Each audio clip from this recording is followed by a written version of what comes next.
My name is Säde Hormio, and I will be talking about group beliefs and lies, or more precisely, how certain statements by groups cannot qualify as statements of actual group beliefs, but they rather fall under the category of lies. So let's get started. So what do we mean by lies? When we state something we don't mean or believe to be true, we are lying as long as our intention is to be deceptive. So there's a lot of discussion in epistemology about the actual definition of lies, and I'm not going to go into the details here. For example, some people don't think that there needs to be deception in lying. But what I'm going to do is I'm just going to stipulate that to tell a lie is to make a statement that you believe to be untrue, but want the addressees to believe. And what I'm interested in is how this works with groups. So if in the individual case, so Kelly says to Kwame that she's going to meet their mom for lunch tomorrow when she has no intention to do so, so she is lying. And in the same way, if a tobacco company is saying to its customers that tobacco doesn't cause cancer, even though it has to research showing that it does, then it's lying to its customers. But how do we establish that a group believes that a statement is untrue if there is disagreement between the members? That's like my main interest in this talk. So if some members of the group genuinely believe in the lie, so how do we then establish if the group is just an unreliable epistemic agent, or is it actually a lying epistemic agent? And I think this is especially interesting when it comes to spokespersons who can talk on behalf of the group. So what if these spokespersons, for example, are very ideologically inclined to believe in certain untruths? So I'm interested in how does it then work? How can we say that a group is lying? So here is an example from real life. This is the website of United States Environmental Protection Agency, EPA. And this is a picture I took just yesterday. So it's about, it's a climate change website, basically. And if you can see, it says an EPA priority. They're restoring the role of science in addressing the climate crisis. And it also says that the climate change website is back with more content to come. So you might be wondering, like, why do we have such things on the front page of the climate change website in 2021? And the reason is that for 4 years, EPA had no updated information about climate change on its website at all. So they actually did say that through the spokesperson, so the administrator who's politically appointed, they said things like that climate change is not a top environmental priority. And it's not a top priority for EPA either. So it was saying these things. So now they're kind of backtracking on it and putting climate change back where it belongs as a top priority.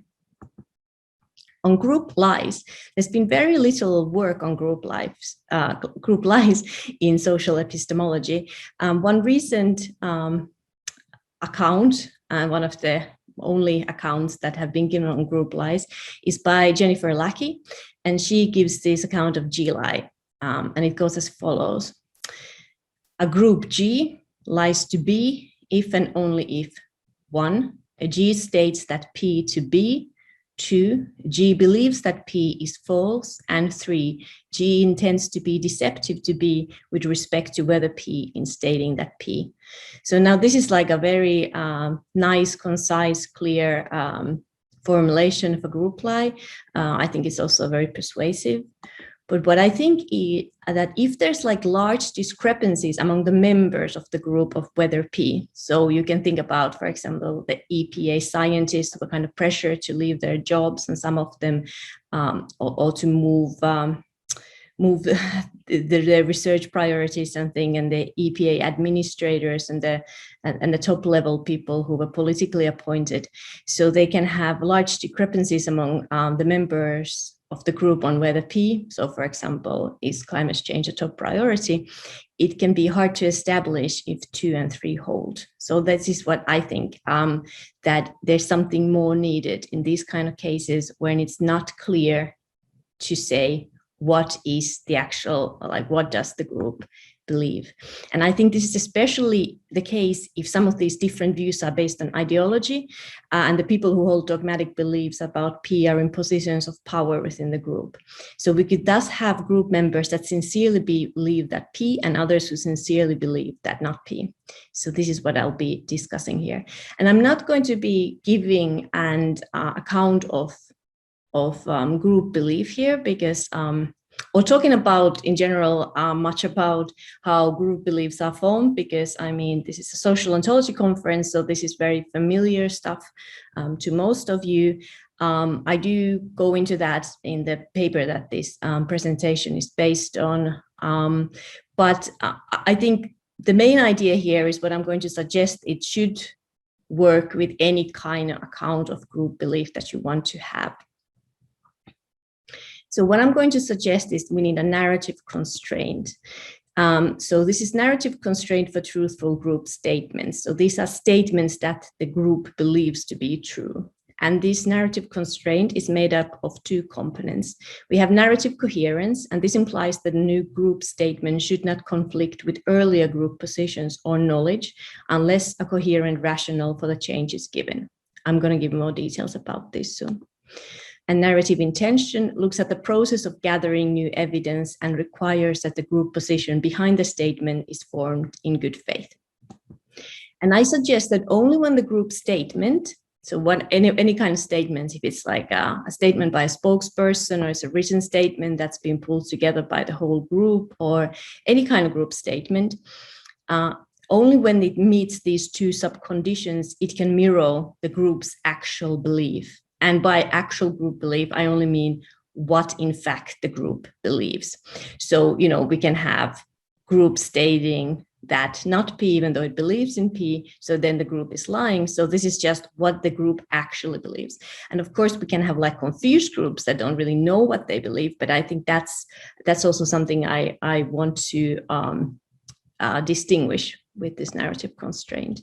So the idea is that this could help to distinguish group lies from more kind of innocent, erroneous statements of group beliefs in cases where there is internal disagreement within the group members about some matter. Because of course, and especially with newer groups or even older groups that are kind of confronted with new issues, they can be very much like they're still thinking through what is our group position. There can be genuine confusion there. So that we're not wanting to say that those kind of groups are lying. So let's start with narrative coherence. Narrative coherence is to reflect an actual group belief. A statement by a group cannot conflict with group knowledge on the matter or beliefs of relevant operative subgroups unless a coherent rationale is given. So this is like the formulation. I'm just going to go through it in more detail. So the coherent rationale can be the availability of new evidence, like when a medical company announces that it will pursue a new line of research due to obtaining some game-changing results on some disease. New evidence can also appear from outside the group, like when another group has made a breakthrough or previously unavailable evidence has surfaced in another way. And this new evidence could also be about previously marginalized evidence gaining a stronger foothold in society, like when testimony is heard from groups who used to be sidelined in mainstream discussions. So it can take different forms. And with narrative coherence, I don't mean that these group beliefs have to be static or that they have to even neatly converge with previous group beliefs. So I'm not looking for like narrative consistency. There can be changes, even radical ones, but a coherent rationale for such changes should be given. So this coherent rationale can also allow for backtracking on earlier statements and projects, as long as the group admits to a past faulty belief, like when a government apologizes for the state's past treatment of minorities as it changes its policies. And also, not everyone has to be aware of the issue and the group's answer to it for it to count as the group's view on something. So I am not assuming there's some sort of mutual awareness of acceptance or acceptance of the group belief here. So I think what is important is that the operative members, so the operative members are the people who have the operational power in relation to that matter. For example, in EPA, like the scientists are operative members when it comes to writing reports, and then the finance officers are operative members when it comes to paying the salaries and so forth. So so this operative members is also, it comes from Tuomela, and it's also used by Lacki in her work. So what I'm saying is that the operative members in the group can adopt something as the group's view within their jurisdiction without other members knowing about it. And it's still the group's view. So not everybody has to know about, for example, what is inside the scientific reports for it to still be the group's view about the state of science.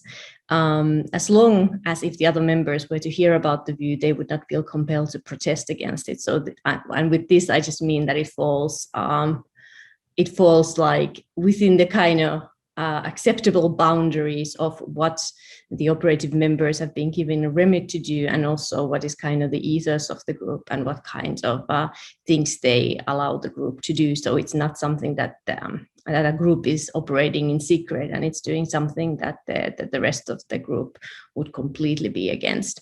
But I think those kind of cases would be quite rare anyway. What I'm saying, there needs to be coherence between a group's beliefs and its earlier knowledge claims. So the new group belief cannot be removed from the knowledge that the group has on the issue at hand. In other words, ideological concerns cannot override evidence that the group already possesses. And I don't think that something is automatically a lie if the operatively relevant subgroup hold views that differ from the top level group belief. So what I'm saying is that, so maybe there's some sort of group belief that needs input from many different operational subgroups, and then it's either merged or then it's just chosen between those things. Subgroups can hold group beliefs in light of their point of view and evidence available to that subgroup. But still, a group belief cannot sidestep the operative subgroup's beliefs pertaining to the matter unless, again, a coherent narrative for such exclusion exists. And it cannot also deny earlier group knowledge or group knowledge by the operative members. And then next, narrative intention. The group position and whether P should be formed in good faith is based on the best available evidence. So narrative intention requires a certain level of epistemic curiosity and openness from the group to engage with the best available evidence and different views on an issue before it makes up its mind about the matter. If such willingness to properly engage with the evidence and views that might challenge the group's existing view is missing from the group, then the group beliefs are formed with the narrative intention of upholding the status quo. And this goes against the idea of forming group beliefs in good faith, where deliberation should be based on the best available evidence, not on dogma or wishful thinking. It is not enough for narrative intention that the group belief is based on the evidence brought before the group at some specific meeting, for example. Instead, the evidence has to be the best evidence that is available to the group. After all, a group can easily manipulate the evidence available to it on a given occasion. And this is also something that Lacki discusses in her work. So they could have selective evidence gathering without any epistemic curiosity or proper care for the best available evidence, or the group can be engaged in self-deception or lying when it does so. So this kind of misleadingly selective choice of evidence can be made intentionally or semi-unconsciously through strong biases. So it doesn't need to be necessarily done to fail the narrative intention condition. It doesn't have to be done completely like intentionally, the selective evidence gathering.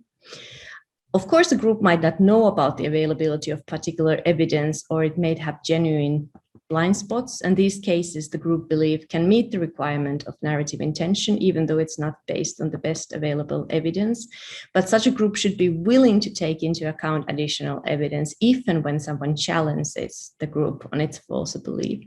And if the problem seems to be kind of implicit biases or lack of epistemically robust viewpoints on an issue, then the group should take steps to diversify its operative members to try to avoid coming up with such biased or issue blind beliefs in the future. So so there's just that you can have these things that meet narrative intention, but then you have to be willing to change your ways of working for the better if you're called up upon it and you realize that.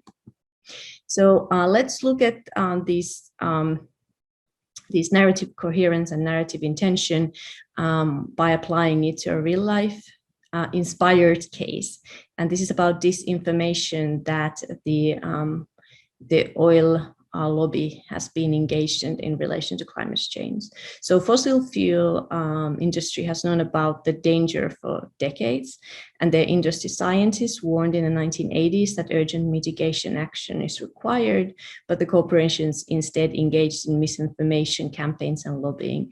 And this famous book by Naomi Oreskes and Eric M. Conway, Merchants of Doubt, that highlight how they're using the tobacco industry tactics, and also how this kind of mixture of like just for profit thinking and also this kind of thinking against like there cannot be any regulation, that's all very communist. So there's a mixture of motives there as well. And here's an example of how it has worked in real life. So this is from Inside Climate News, and this is done by Paul Horn. Let's look at it in more detail. So here's some examples. So this is what Exxon scientists were saying in 1978. In the first place, there is a general scientific agreement that the most likely manner in which mankind is influencing the global climate is through carbon dioxide release from the burning of fossil fuels. And then what their chairman and CEO was saying nearly 20 years later, is saying that the scientific evidence is inconclusive as to whether human activities are having a significant effect on global climate. So let's have an example. So we have a fossil fuel company F that states to its consumers that P, that climate change science is unreliable. And if you put it into Lackey's formulation, we can get F lied. The fossil fuel company F lies to its consumers if and only if 1, F states to its consumers that P, so climate change science is unreliable. 2, F believes that P is false. And 3, F intends to be deceptive towards its consumers with respect to whether P by stating that P. Okay, so what I'm saying is even if a significant proportion of F's members believe that climate science is akin to a conspiracy theory, so they have these ideological concerns, it does not mean that this would translate into such a belief for F, because the members would have to be operative members in relation to the issue. The operative members regarding F's beliefs about the reliability of climate science are F's own scientists, the experts it has tasked with compiling the internal memo about the subject. So let's now apply narrative intention and narrative coherence to this case. So narrative intention requires a certain level of epistemic curiosity and openness from the group to engage with different views and evidence on an issue. In this case, it seems that such a curiosity existed because F tasked its own scientists with compiling a report about climate change. So we're imagining we're sometimes in the 70s or the 80s here. However, it has not engaged with this evidence in good faith, but instead it dismissed it, or perhaps it decided to hide it. So it doesn't, it fails the narrative intention. And then narrative coherence. After surveying the evidence, F's scientists concluded that the science is real. With F's advertisement, there is thus a problem with narrative coherence, even if the executives and board members have always believed that fossil fuels are good for the world. So even if they genuinely believe in that, the narrative is incoherent within F because it has the internal reports by the scientists. So there's incoherence between what F knows about the science through its experts, the knowledge of F's operative subgroup, and what it states publicly in its advertisement about the reliability of climate change science. And of course, it would be another matter if F stated in its adverts that climate science is reliable, but that no immediate action is required due to, for example, economic concerns. So they would make some sort of argument based on discounting or something else. But this is not the case in this example, and wasn't the case in the real life examples either. So F statements in the advertisement does not meet the narrative coherence condition either. And that was my presentation. I thank you for your attention, and I look forward to your questions and comments. Thank you.